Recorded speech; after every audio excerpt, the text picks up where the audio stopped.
Care ভূমি অফিসে একটি মামলার শুনানিতে যান রিয়াজউদ্দিন বাজারের ব্যবসায়ী নুরুল আলম।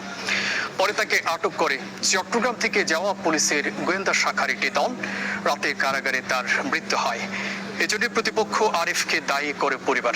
তবে সাতকানিয়া থানার ওসি মোহাম্মদ জাহাঙ্গীর আলম জানান, নুরুল আলমের বিরুদ্ধে 2014 সালের একটি বিস্ফোরণ আইনে মামলা রয়েছে। ওই মামলায় তাকে গ্রেফতার করা হয়। তবে কিভাবে মৃত্যু হয় সে সম্পর্কে কিছু জানাতে পারেননি ওসি। অবশ্য জানান, নুরুল আলম আওয়ামী লীগের রাজনীতির সাথে জড়িত ছিলেন। এদের সাথে বিরোধ আরেকজনের সাথে, এই যে আপনার রফিকের সাথে, সোবানাদের সাথে, আরিফদের সাথে জায়গা সম্পত্তি নিয়ে মামলা। ওনাকে আওয়ামী লীগ সাজানো হয়েছে, সিরিয়াং থেকে ডিবি টিম নিয়ে ওনাকে গ্রেপ্তার করা হয়েছে। হ্যাঁ, স্পেশাল ডিবি পুলিশ ভাড়া করে টাকা দিয়ে আমার ভাইকে গ্রেপ্তার করে কালকে কোর্টে এখানে চালান দিছে। ওনার সয় সম্পত্তি, ওনার দোকানপাট খাওয়ার জন্য এগুলা সব ষড়যন্ত্র। আমার ভাইয়ের নামে কোনো মামলা নাই। 20 সালের একটা মামলা সে সাসপেক্ট ছিল, সেই মামলাটাকে আমরা অ্যারেস্ট করেছি বা ডিবি তাকে অ্যারেস্ট করছে ডিবি। এটা হচ্ছে আপনার